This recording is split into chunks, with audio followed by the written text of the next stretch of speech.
Hello friends, నమస్తే. నేను Lakshmi. Welcome to my channel తోటమాలి. ఈరోజు వీడియో తులసి మొక్క అండి. తులసి మొక్క మీద ఇదివరకే నేను ఒక 2 వీడియోలు చేశానండి. తులసి మొక్క గుబురుగా పెరగటానికి అవసరమైన చిట్కాలు ఉపాయాల గురించి దాంట్లో తెలియజేశాను.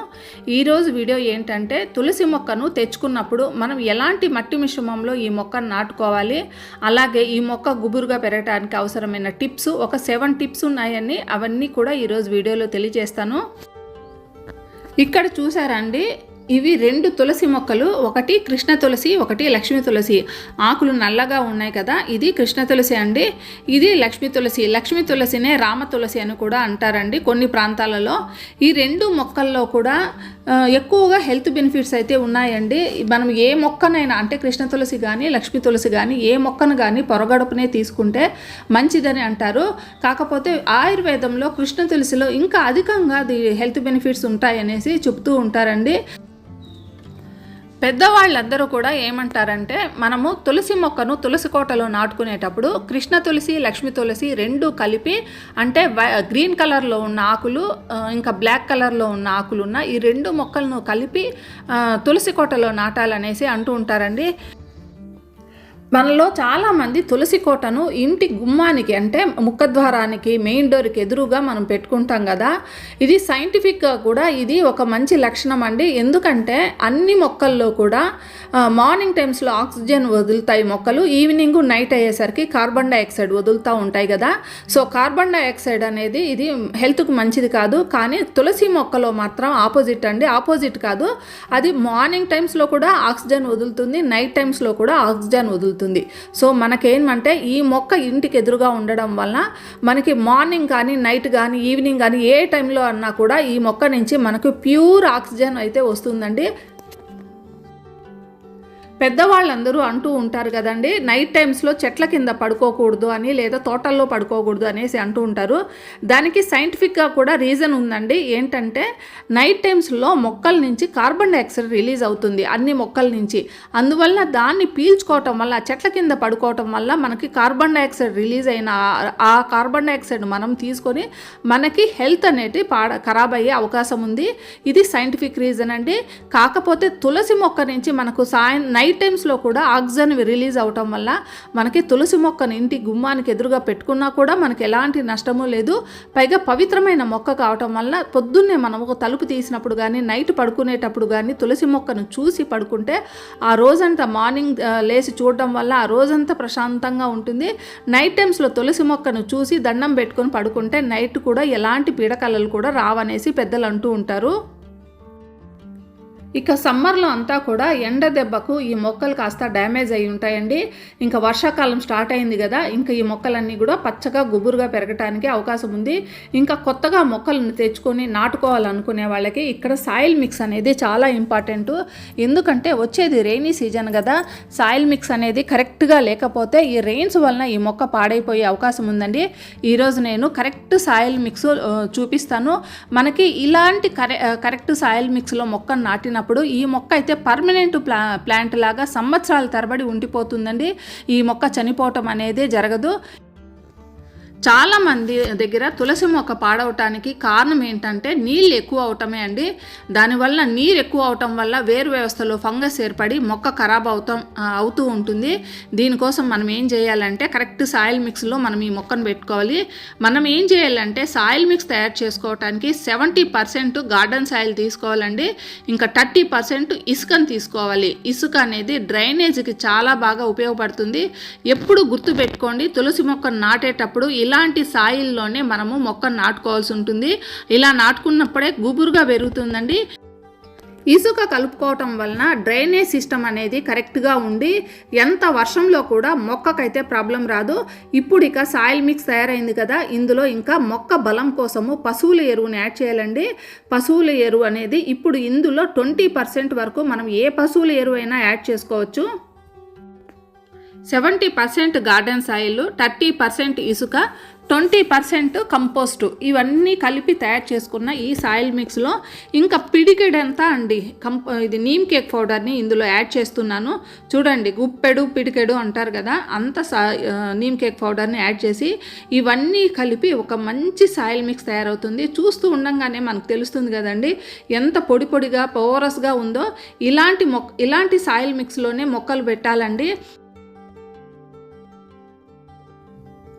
ఇక నెక్స్ట్ పాట్ సెలెక్షను. మనము కుండీల్లో కానీ లేదా తులసి కోటలో కానీ మొక్కను పెట్టుకునేటప్పుడు వాటికి డ్రైనేజ్ సిస్టమ్ అనేది ఎలా ఉందో ఒకసారి గమనించుకోవాలి. డ్రైనేజ్ సిస్టమ్ సరిగ్గా లేకపోతే కూడా చాలా ప్రాబ్లం వస్తుందండి. ఒక్కొక్కసారి మనం మట్టి మిశ్రమాన్ని కరెక్ట్గా పెట్టుకున్నా కూడా డ్రైనేజ్ సిస్టమ్ సరిగ్గా లేకపోతే వాటర్ అనేది కిందికి డ్రైన్ అవ్వటానికి వీలు లేక మొక్కలు పాడయ్యే అవకాశం ఉంది. సో డ్రైనేజ్ సిస్టమ్ బాగా ఉండాలంటే కింద హోల్స్ ఎక్కువగా ఉండాలి. వాటిని ఇలా రాళ్లతో కానీ లేదా ఇలా బొగ్గుతో కానీ కవర్ చేసేసుకొని ఆ డ్రైనేజ్ని బాగా కవర్ చేసుకోవాలండి. డైరెక్ట్ మట్టి వేసేయకండి. మట్టి వేయటం వల్ల డ్రైనేజ్ సిస్టమ్ అనేది డ్రైనేజ్ అనేది క్లోజ్ అయ్యే అవకాశం ఉంది. ఇలా రాళ్ళు వేసినప్పుడు అది క్లోజ్ అవ్వదండి. క్లోజ్ అవ్వకుండా వాటర్ మాత్రం వెళ్ళిపోతూ ఉంటుంది. ఇంకా దీంట్లోకి మనం కలుపుకున్న ఈ మట్టి మిశ్రమాన్ని వేసేసుకొని మనం తెచ్చుకున్న మొక్కలు కానీ ఏదైనా ఇంకా నాటేసుకోవచ్చండి. చక్కగా పెరిగిపోతాయి. ఈ మొక్కలు నేను ఇదివరకే ఒక వీడియోలో చూపించాను. అప్పుడు 2-3 ఇంచెస్ ఉండేటివి. ఇప్పుడు చూడండి ఎంత చక్కగా పెరిగినాయో. వీటిల్ని నేను ఇప్పుడు ఈ కుండీల్లోకి ట్రాన్స్ఫర్ చేసుకుంటున్నాను. నేను నెక్స్ట్ సైజ్ కుండీని తీసుకున్నానండి. ఇది తులసి కోటలో పెట్టుకునే మొక్క కాదు. సో నేను నెక్స్ట్ సైజ్ కుండీ అంటే అంతకుముందు 4 ఇంచెస్ 5 ఇంచెస్ ఉండే కుండీ నుంచి ఒక 7-8 ఇంచెస్ ఉండే కుండీలోకి ఇది నేను షిఫ్ట్ చేసుకుంటున్నానండి. కొంతమంది తులసి కోటలోకి చిన్న చిన్న మొక్కలు మనకు నర్సరీల్లో నుంచి తీసుకొచ్చి నాటుకుంటూ ఉంటారు కదా.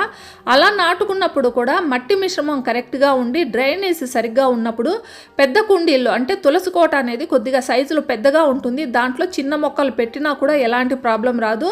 అలా కాకుండా ఇవి రెండు కరెక్ట్గా లేకున్నప్పుడు కుండీ అంటే మన తులసి కోట పెద్దగా ఉండి మొక్క చిన్నది నాటుకున్నప్పుడే మనకి ఎప్పుడైనా ప్రాబ్లం వస్తుంది. చాలామంది ఇళ్లలో తులసి మొక్క విషయంలో ఫెయిల్యూర్ అవడానికి కూడా కారణం ఇదే అండి.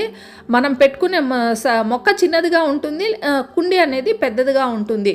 సో మనకి ఇవి రెండు కరెక్ట్గా ఉన్నాయా అనేది మీరు చూసుకోండి. మట్టి మిశ్రమము, డ్రైనేజ్ ఇవి రెండే అండి. పదే పదే ఇదే విషయాన్ని చెప్తున్నాను అనుకోకండి. వచ్చేది రెయినీ సీజన్ కదా, ఇంకా వాటర్ అనేది వర్షం వల్ల ఎక్కువైనా కూడా ఏమీ ప్రాబ్లం రాకుండా మొక్క మనకి సంవత్సరాల తరబడి నిలిచి ఉండాలంటే ఇవి రెండు కరెక్ట్గా ఉండాలి. నేను ఇప్పుడు వాటర్ వేస్తున్నాను చూడండి. వాటర్ వేసినప్పుడు ఏ విధంగా ఈ వాటర్ అనేది ఇంకిపోతుందో, కరెక్ట్ సాయిల్ మిక్స్ అయితే మనం వేయంగానే మొత్తం వాటర్ అంతా కూడా ఇంకిపోవాలండి. మనం ఫస్ట్ టైం వాటర్ ఇచ్చేటప్పుడే మనం ఇది అబ్జర్వ్ చేసేయచ్చు. ఇక ఎప్సమ్ సాల్ట్, మెగ్నీషియం సల్ఫేట్ అంటారు కదా, ఇది తులసి మొక్కకి బాగా ఉపయోగపడుతుంది. 1 స్పూను 1 లీటర్ వాటర్ లెక్కన నేను 2 స్పూన్స్ వేసుకుంటున్నానండి. 2 లీటర్ వాటర్లో వేయటం కోసము. మనకి తులసి మొక్కకి ఇది స్ప్రే చేయటం వల్ల క్లోరోఫిల్ అనేది ఉత్పత్తి చేసుకోవడానికి ఈ మెగ్నీషియం సల్ఫేట్ అనేది చాలా బాగా ఉపయోగపడుతుంది. క్లోరోఫిల్ అంటే పత్రహరితము అండి. పత్రహరితం బాగా ఉంటే మొక్కలు పచ్చగా గుబురుగా ఏర్పడతాయి. మొక్కలు పచ్చగా ఉంటేనే కిన్నజ సంయోగ క్రియ ద్వారా మొక్కలు ఫుడ్ను తయారు చేసుకుంటాయి. ఈ పని చేసుకోవడానికి ఎప్సమ్ సాల్ట్ అనేది బాగా ఉపయోగపడుతుంది. దీన్ని ఏ మొక్కకైనా స్ప్రే చేయొచ్చండి. ముఖ్యంగా లీఫీ వెజిటబుల్స్కి, టమోటాస్కు, కరివేపాకు మొక్కలకు వీటన్నింటికి కూడా ఇది బాగా ఉపయోగపడుతుంది. కాకపోతే ఎప్సమ్ సాల్ట్ని తరచుగా స్ప్రే చేయకూడదు. నెలకు ఒక్కసారి మాత్రమే స్ప్రే చేయాలి.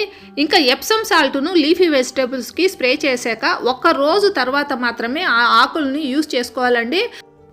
అది కూడా బాగా కడిగిన తర్వాతనే. ఇక తులసి మొక్క గుబురుగా పెరగటానికి నేను కారణం చెప్తానండి. ఈ మొక్క చూడండి, పైన ఈ పూలతో ఎంత చక్కగా ఉందో, పక్కనున్న మొక్క పూలు లేకపోయినా గుబురుగా నిండుగా ఉందండి. దీనికి కారణం ఏంటి? ఎప్పుడైతే ఫ్లవరింగ్ను మనం ఎంకరేజ్ చేస్తామో అప్పుడు మొక్క గుబురుగా పచ్చగా పెరగదు. మొక్కకున్న బలాన్నంతా కూడా ఈ పువ్వులే తీసేసుకుంటాయి. మనం అలా కాకుండా ఈ మొక్కకు వచ్చిన ఫ్లవర్ పాటును ఎప్పటికప్పుడు తీసేసుకుంటే మొక్క అంతా కూడా గుబురుగా పెరగటానికి కావలసిన బలాన్నంతా కూడా ఆకులు పచ్చగా గుబురుగా పెరగటానికి ఉపయోగిస్తుందండి. సో మనం ఎప్పటికప్పుడు ఇవన్నీ కూడా తీసేసుకుంటే మొక్క గుబురుగా పెరుగుతుంది. ఈరోజు వీడియోలో తులసి మొక్కను నాటుకోవటానికి అవసరమైన సాయిల్ మిక్స్ ఏ విధంగా ఉండాలి, ఇంకా పాటులో డ్రైనేజ్ సిస్టమ్ ఎలా ఉండాలి, ఇంకా ఎప్సమ్ సాల్ట్ అనేది మొక్కకు ఏ విధంగా ఉపయోగపడుతుంది, ఇవన్నీ కూడా ఈరోజు వీడియోలో మీకు తెలియచేశాను కదండి. ఈ వీడియో మీకు నచ్చినట్లయితే ఒక లైక్ కామెంట్ ఇవ్వండి. మళ్ళీ మరో మంచి వీడియోతో మీ ముందుకు వస్తాను. అంతవరకు హ్యాపీ గార్డెనింగ్. Bye bye.